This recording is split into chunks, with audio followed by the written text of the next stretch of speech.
Welcome back, everybody.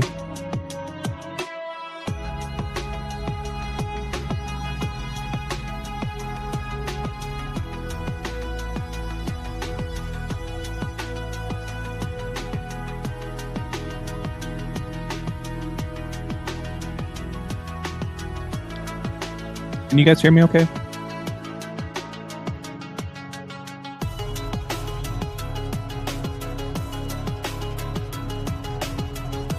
Coffee. What's up, Steven?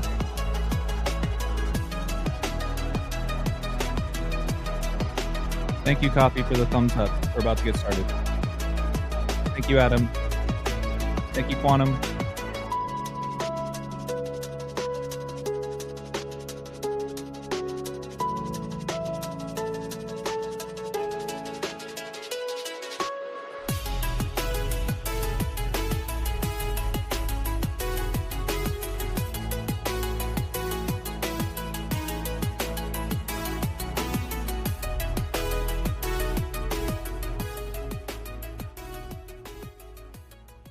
Welcome back, ballers. Kind of a one-off for me, right? Not very often am I doing a live stream middle of the day, but I appreciate you guys joining. I was paying attention to kind of the trends of my viewers, and looks like a lot of you guys are spending your time on YouTube, whether you're working or not, during the middle of the day. So I thought I would carve out a quick presentation for you guys. Welcome back, ballers, to another episode of the Ball Don't Lie channel. This episode titled The Man in the Arena. So we're going to dive right into it. I hope to make this one short and sweet, but I'm always mindful of the comments in the chat. So please make sure to contribute to any other findings along the way with regards to today's presentation. So I appreciate you all very, very much. Please don't forget to hit that like and subscribe if you guys are new here. Doesn't cost a thing. It's much appreciated. So last night, it wasn't a huge major thing unless you go to ESPN. They made it a big thing. Last night, the Los Angeles Lakers hosted the Phoenix Suns in a regular season game. This was LeBron James's 1,567th regular season game of his career, which matters because the real King James became king at 13 years old. Kind of like how LA equals 13, not 13 years old, 13 months old. Can you believe that? A baby king. But that matters because he became king in 1567. So this is his 1567th regular season game. You guys will notice the themes here regarding the Gladiator, kings, judges, etc. And to set the stage for everybody, essentially what happened was the Lakers got blown out in this game. However, Dillon Brooks of the Phoenix Suns has had a long-standing, rivalry, so to speak, with LeBron James. And I'm going to walk you through what happened in the first half and what happened in the second half. Hence this image of LeBron James pointing his thumb upside down. And for those that may have seen the Gladiator back in the day, similar posture, similar pose, so to speak. But once again, if you guys went to ESPN, you guys will see that this is one of the main headlines, that LeBron gives Dillon Brooks a thumbs down after he can't score on Bronny. Well, for those that don't know, Bronny James is LeBron James's son. This is the first time in NBA history that a father is playing not only in the NBA with his son, but on the same team, of course, hence why Bronny James, who averaged, 2.5 points a game at USC. He is the final pick in the second round of the NBA draft. Give me a break. J-Boy says, Dillon Brooks cooked LeBum, King Duck James. He don't respect no one unless they give him 40. LeBum stat padded to 10 points. Yeah, good point, J-Boy. That was the other thing. LeBron's been on this gnarly streak of double digits in points. You guys might have noticed if you watched the game last night, he was sitting at 6 points with about 7 minutes to go to the game, down 20 points. And of course, they're going to bring him back out so he can get an extra 4 points, to keep that streak alive. But that's not what we're talking about today. So once again, this thumbs down, right? Hence the thumbnail or the cover of this presentation. for those that haven't seen Gladiator, we're going to get into it in a minute. But back in the Roman days, right, the Roman Colosseum, think about, these behemoths, so to speak, that will come out and slay each other essentially to not only survive, but to get the the thumbs up or the thumbs down on whether or not, this particular gladiator would prevail. For those that aren't familiar with the movie Gladiator, I'm just going to read this general summary. So the movie Gladiator is about a Roman general named Maximus who is betrayed by the emperor's jealous son. That's important. After Commodus, how would I pronounce that, you guys? After Commodus murders his father and orders Maximus killed, right?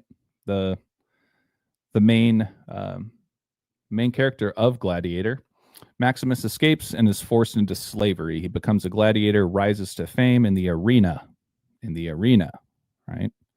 And seeks revenge against Commodus. So this is a scene from that movie, just showing after, the battle in the arena is completed, the judge is essentially going to, or the king rather, is going to say whether or not he should be killed, right? Correct me if I'm wrong on that, but that's the general gist of it. I haven't seen Gladiator in a very long time. But this is like right off the bat, you guys, before we even get into any numbers, once again, keep in mind, LeBron James of the Lakers is hosting who? Phoenix. Who played Commodus in Gladiator? Joaquin Phoenix.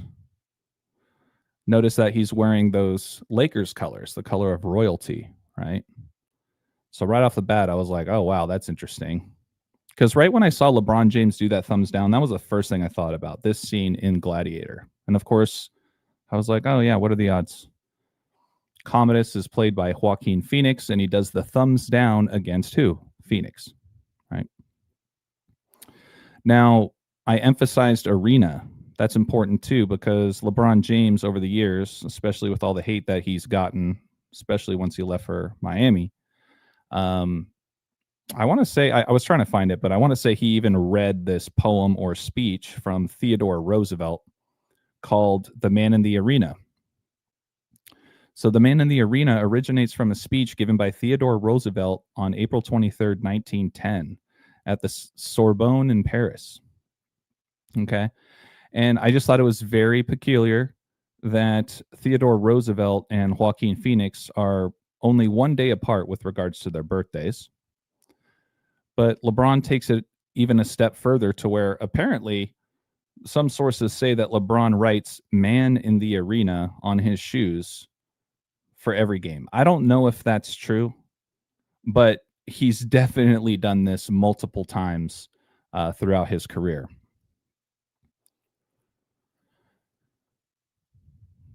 Let's see here. Certify says, cannot wait until these last 52 games are over to get LeBum out of LA. We'll see about that. It's funny you bring up the 52 because we're going to dive into 52 in a moment. J-Boy also says, only problem with the Gladiator and LeBron is he is no king. Yeah. Kind of reminds me of No King's Day this year, right? Kings don't run to other kings.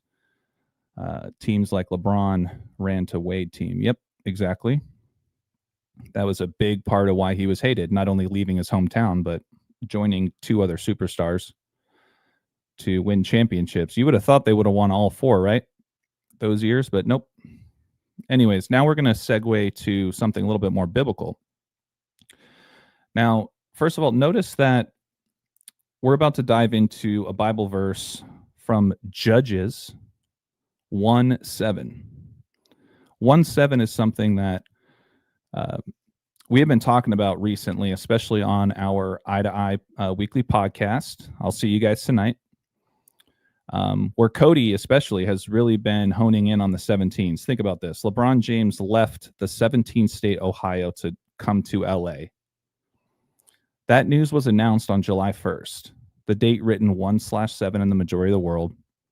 And what happened? He then went on to win the Lakers their 17th championship. right? So in Judges 1:7, it records the words of Adoni-Bezek, a captured king, who acknowledges that the punishment he received, having his thumbs and big toes cut off. Let's not forget about how gross LeBron James's feet are. If you guys don't know what I'm talking about, I'm not pulling that up. But it's a repayment for his own cruelty to 70 other kings. So in other words, Adoni, as he would capture other kings, he would cut off their thumbs and their big toes, which would essentially prevent them from being able to grab weapons, to move, to be mobile, etc. And the verse describes how he had previously maimed these kings to make them unable to fight or run, forcing them to live in humiliation, begging for scraps under his table. The verse concludes with Adoni-Bezek being taken to Jerusalem, where he later died. J-Boy? Nah, AD won us Lakers 17th championship. Bron just got carried. Yeah. Yeah. What else is new, right?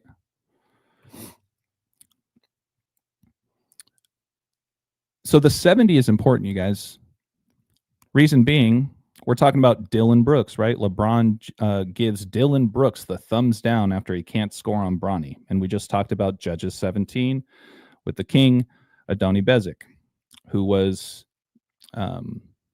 mutilated, essentially, with his thumbs and his big toes. Well, Dillon Brooks equals 70 when you use the reverse reduction cipher in the base of Gematria. And let's not forget that this all ties back into LeBron's son.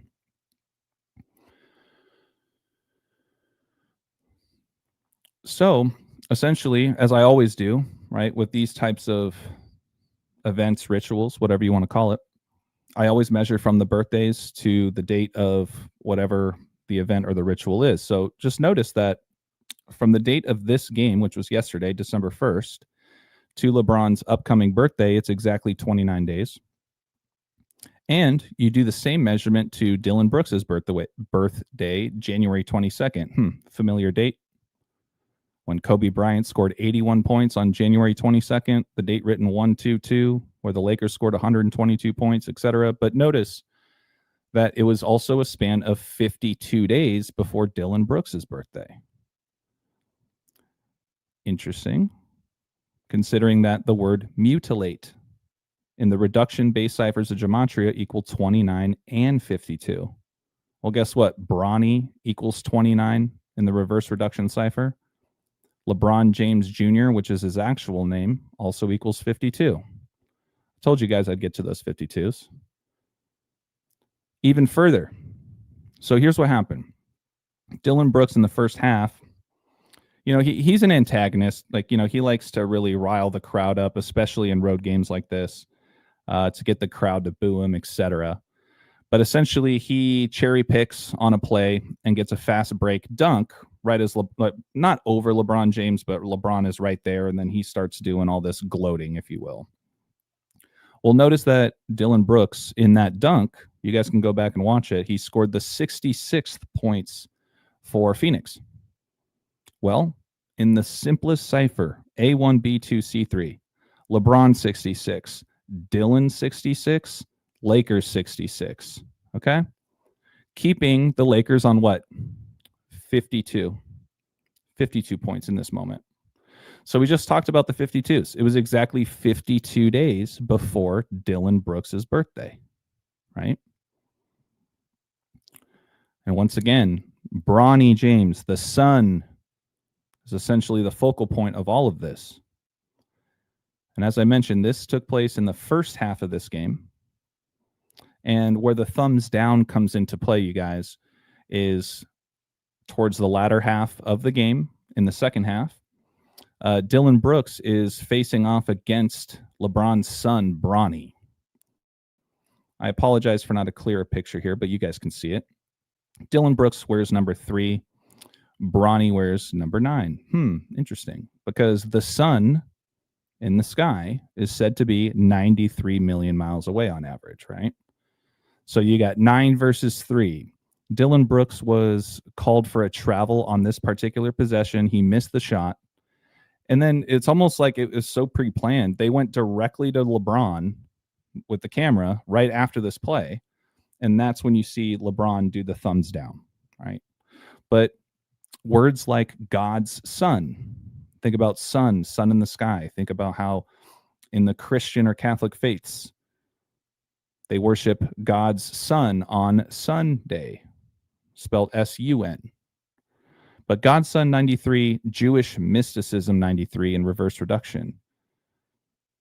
What is Gematria? It stems from Jewish mysticism, right? Additionally, after the game, they interviewed Dillon Brooks, and I thought it was interesting too that, you know, he just talks about how I'm not a giggly / laughable kind of player. I don't like having fun on the court. I'm there to compete, right? But when it came to LeBron specifically, he says that he, meaning LeBron, likes people that know to bow down. I don't bow down. And in closing, do you guys think it's a coincidence that LeBron and Dillon have a grand slam match in the 4 base ciphers of Gematria? I could consider this a part 1. There's a lot more that I could add to this particular presentation. That said, I mean, this game was only, 12, 14 hours ago. So I hope you guys enjoyed it. I just want to include some visuals, just the high level stuff. Man in the arena, the thumbs down, the sun, right? We're talking about LeBron's son playing against the Suns. You guys see that? So without further ado, I'm going to wrap this up. I'd like to keep this one short. I feel that it increases the likelihood of some people being able to carve out 20 minutes to digest this information. And I'm always open to, you know, any other contributions you guys have to add to this. I really appreciate you guys tuning in. J-Boy also asks, why they not talking about how bad Bronny doing in the G League, but they highlight LeBron thumbs down against Bronny, but don't mention how Dillon Brooks cooked his pops. Yeah, no, exactly. Like, that was kind of my whole point, is that they really, they made this a whole thing, you know, so much so that it's on the main page of ESPN. It's like, ooh, LeBron James put his thumb down to Dillon Brooks. I mean, how often are players doing that in any game? Probably every single one, you know? But anyways, thank you, Coffee Girl. I appreciate you very much. I will see, hopefully, most of you guys tonight on our weekly live, eye to eye with AJ, Rambo, and Cody. As I always say, it's the best night of the week. For those that are new here, please make sure to hit that subscribe. Doesn't cost a thing. I really appreciate the love and support. And I'll keep an eye out on the comments to see if there's anything else you guys can add to the findings of last night. And I look forward to the next one. And like I said, I'll see you guys in 8 hours. Until next time, guys.